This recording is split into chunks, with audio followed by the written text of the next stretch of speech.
run to the finish now, though the presumption is that everybody will make it to the finish. Jack Arute, you wanted to add something to that? Well, Paul, consider the fact that we've been saying they played a conservative game, the Stewart team, and now they know that if they have to come in for a splash and go, they could get those last 2 gallons. So right now it's all up to Tony Stewart, and we're getting down to the point that Stewart's very comfortable in the car. He's getting a lot like what he's used to, a 30-lap Saturday night event. Well, on the last lap, Stewart cut 6/10 off of Buzz Calkins' lead. Tony Stewart in second place.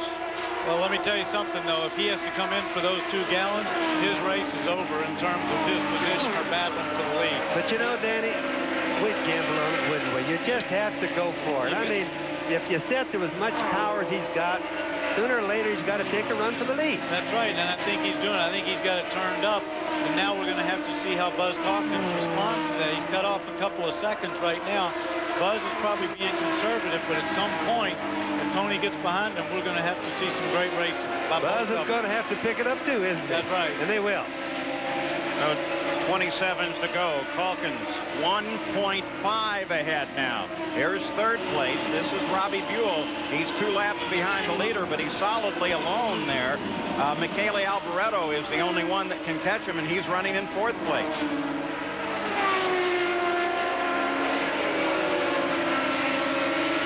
.2 seconds. Watching the lead of the race. That's Buzz Calkins.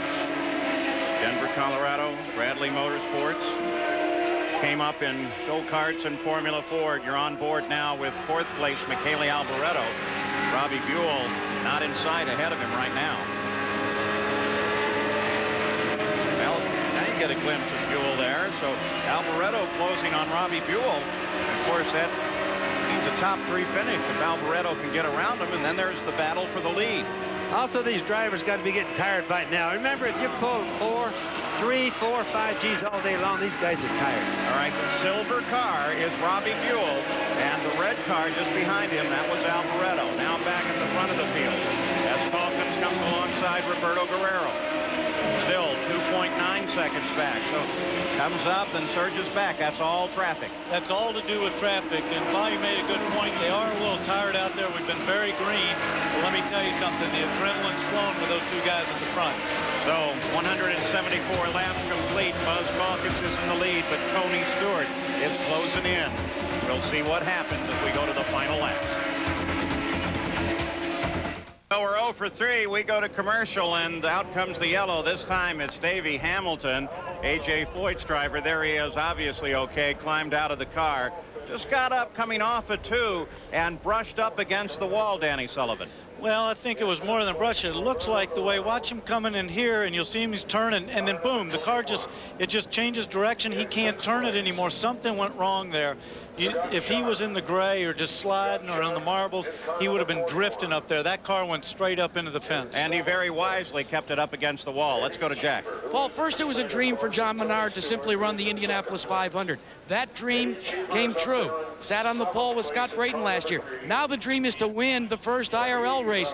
And John, the question is, do you have enough fuel with Tony Stewart? Well, I think with this yellow now we're going to be okay. It's real close, but I think we'll be just okay. Describe your feelings, because this is the first time that you've been in this environment with 3 cars out here near the end of the race and have a good chance for the win. Well, I think I'm doing more laps around in the circle than he is, so it's pretty exciting stuff. It's a lot of fun. It's been a great day. I just hope Tony can bring it home here now. Let's check in with Gary Gerald. And again with Laurie Garish. Now, what is your plan? What is your strategy? And what are you telling your driver for this sprint with Tony Stewart in a position to challenge? Stay cool. We've gone to full rush, staying clean air and keep the engine cool. And the Buick has trouble in the traffic. When the Buick has to get out of it, they lose a lot of horsepower. So it's best if we can try and keep the Buick in traffic. Any other concerns, Laurie? Not at all. All right, Paul. All right, now here's the way they set up.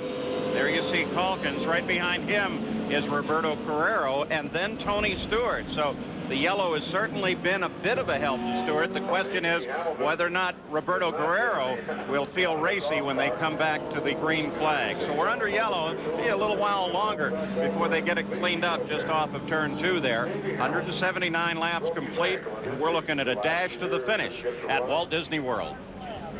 That's a tough luck getting started. Back at the Indy 200, at Walt Disney World. Still under yellow. Should be back to green in a lap. Let's go to Jackaroo. Well, Paul, as you look at the field in the running order, you've got Calkins out front, and sandwiched between him and the second place car is, of course, that would be the 21 car. And what's happened is the last couple of races for Johnny O'Connell, they actually pulled up. Stewart pulled up behind O'Connell and said, look, I'm going for number 1. O'Connell waved him by. They're trying to do the same thing with Roberto Guerrero, and Guerrero says, hey, I never ran a sprint car. I'm going to stay right where I am. So we come back, we'll be tracking the battle for the lead and the battle for third place tomorrow night on ABC. It's an hour of America's funniest home videos, followed by Bronson Pinchot's return as the prankster on Lois and Clark. And then a first-rate suspense thriller starring Goldie Hawn, Deceived, on the Sunday night movie, all tomorrow on ABC. So the battle for the lead, also the battle between Robbie Buell and Michele Alboreto for third. They're 2 laps behind the lead. So as we come to the finish, of course, that battle might continue on. So 2 that we'll try and track for you. It should be a whirlwind with 17 laps to go. Pace comes up, green comes out. You can see Calkins really laying back, trying to get rid of that pace car so he could really go wide open from turn 2 to the start line, and he did it. Oh, yeah, that was just right. That's the advantage of being the leader. Well, we got one thing, though, that don't forget that Tony, he's now got that fuel helped him because that yellow gave him a little bit more fuel. He just got by Roberto Guerrero.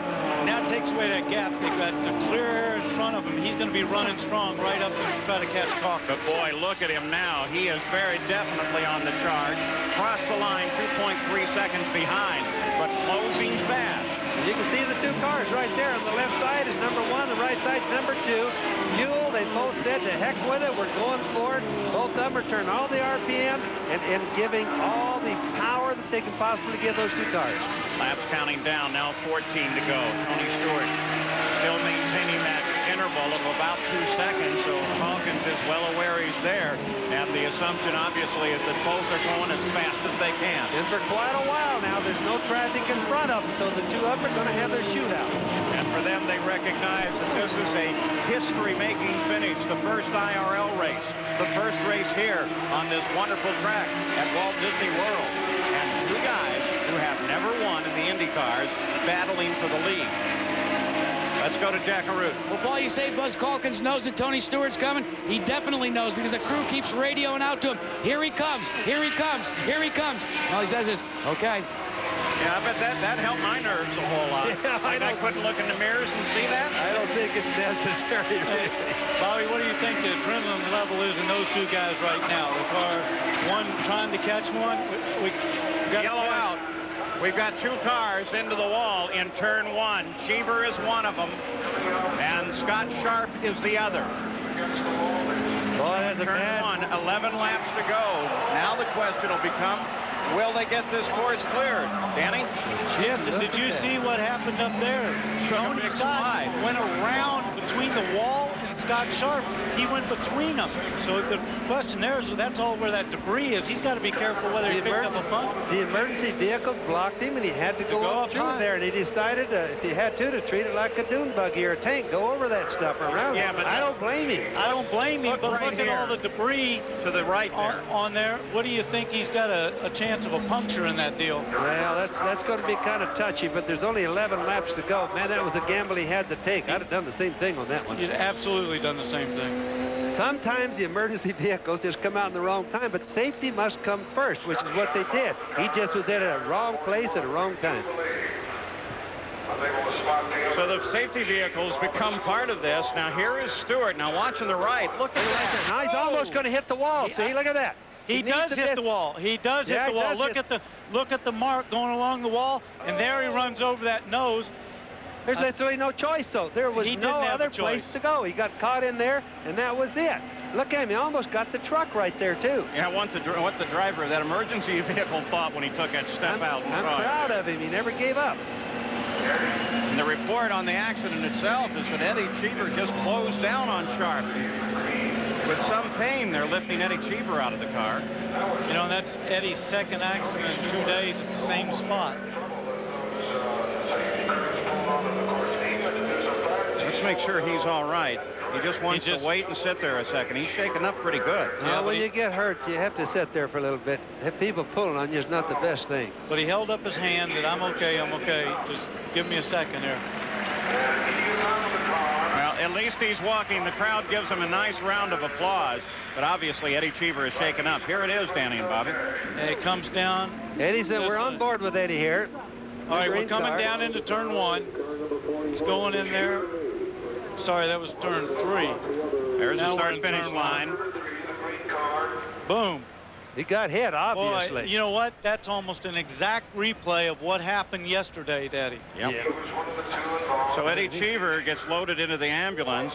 Scott Sharp, we saw him climb clear pretty quickly, and that leaves only 9 cars left in the race and 10 laps to go.